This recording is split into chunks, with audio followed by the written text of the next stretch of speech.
Oke, ini adalah kemungkinan apa yang akan terjadi untuk Manhwa Magic Emperor beberapa chapter mendatang. Pada spoiler sebelumnya, berakhir setelah Zovan berhasil menggabungkan jiwa naga bumi dan menciptakan jiwa naga surgawi. Ia pun keluar dari gua pelatihan dan Pak Tua Yuan langsung menyambutnya. Ia juga memberi selamat kepada Zovan karena telah berhasil mencapai tujuannya. Pak Tua Yuan juga sempat bertanya, "Zovan, apakah kau penasaran tentang penghalang dan yang lain sebagainya?" Tentu saja awalnya Zovan penasaran, tapi setelah mendapatkan pencerahan, ia sudah sama sekali tidak peduli dengan apapun yang sebelumnya terjadi. Karena bertemu dengan Pak Tua Yuan adalah keberuntungan terbesar Zovan setelah memasuki sekte Demonic Scheme. Apalagi ia juga akhirnya memahami 4 alam manusia yang pernah diajarkan oleh Pak Tua Yuan. Pertama adalah ketidaktahuan. Kedua, sadar akan diri sendiri tapi tidak pada tempatnya. Ketiga, mengetahui diri sendiri dan tahu tempatnya. Lalu yang terakhir, membuka mata dan mengetahui segala alasannya. Ya, dahulu Zovan terjebak pada siklus tersebut, tapi berkat pencerahan yang disampaikan oleh Pak Tua Yuan, Zovan pun mendapat pencapaian baru. Setelah menyelesaikan diskusi, Zovan dan Pak Tua Yuan pun kembali ke tempat pelatihan. Tapi alangkah kagetnya keduanya karena murid yang ia lihat tidak sebanyak sebelumnya. Padahal baru beberapa hari, situasi terlihat sangat kacau. Jika terus begini maka menghancurkan sekte dalam tidak akan mudah. Lalu Qui Gang dan juga Yu'er pun menghampiri Zovan dan menceritakan apa yang telah terjadi. Sepertinya kepergian Zovan dimanfaatkan oleh para penatua dari sekte dalam. Tentu saja saat tragedi tersebut Qui Gang dan juga Yu'er tidak berada di lokasi. Jika saja mereka ada di sana, Qui Gang bahkan sempat berpikir untuk melawan mereka. Tapi Zovan menasihatinya dan berkata, jangan berpikir untuk melakukan hal-hal bodoh. Bahkan dengan senjata iblis tingkat 9, ahli Rana Visidewa tingkat 8 masih bukan tandinganmu. Lalu Zovan pun mulai merencanakan sesuatu untuk balas dendam. Ia pun berkata, jika demikian undang 3 utusan para elit dan katakan bahwa aku akan meminta maaf dengan apa yang telah terjadi. Tentu saja itu adalah hal yang mengejutkan. Alih-alih balas dendam, Zovan malah ingin meminta maaf. Lalu Zovan pun menghela nafas dan berkata kepada Pak Tua Yuan, lihatlah, ini adalah bagian kedua dari 4 alam manusia, yaitu sadar akan diri sendiri dan tahu tempatnya. Pak Tua Yuan hanya tersenyum. Tentu saja Zovan memiliki niat tersembunyi. Ia juga berkata kepada Qui Gang untuk memberitahukan para penatua dari tempat pekerja. Awalnya Qui Gang masih bingung dengan perintah tersebut. Lalu Zovan menekankan, kenapa kau masih di sini? Cepat bergerak, yang menjadi bos aku atau kau.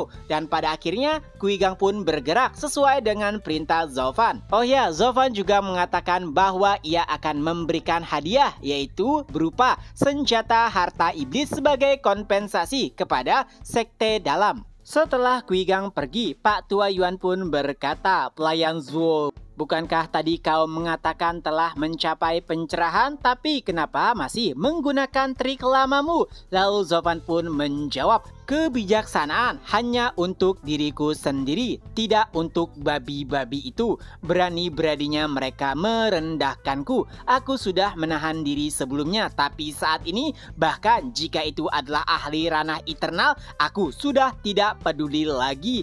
Berpindah ke sisi lainnya, tiga iblis neraka dan juga pimpinan sekte serta beberapa penatua dari kantor elit pekerja tengah berdiskusi dengan apa yang baru saja terjadi dan memikirkan kira-kira apa yang harus mereka lakukan kepada dua orang dari sekte dalam yang telah mengacau di kantor pekerja. Tapi tiba-tiba Qui Gang pun masuk dan memberitahukan apa yang diminta oleh masternya, yaitu pelayan Zuo. Tentu saja itu membuat semua orang terkejut, termasuk tiga iblis neraka. Mereka menganggap bahwa tindakan Zovan sebagai pengecut karena menyerah dan bahkan ingin memberikan permintaan maaf dan juga jamuan. Tentu saja Xie Wuye tahu benar bagaimanakah sifat Zovan, jadi pastinya ia sudah memiliki rencana di belakangnya. Jadi Xie Wuye pun setuju dengan rencana tersebut, akan tetapi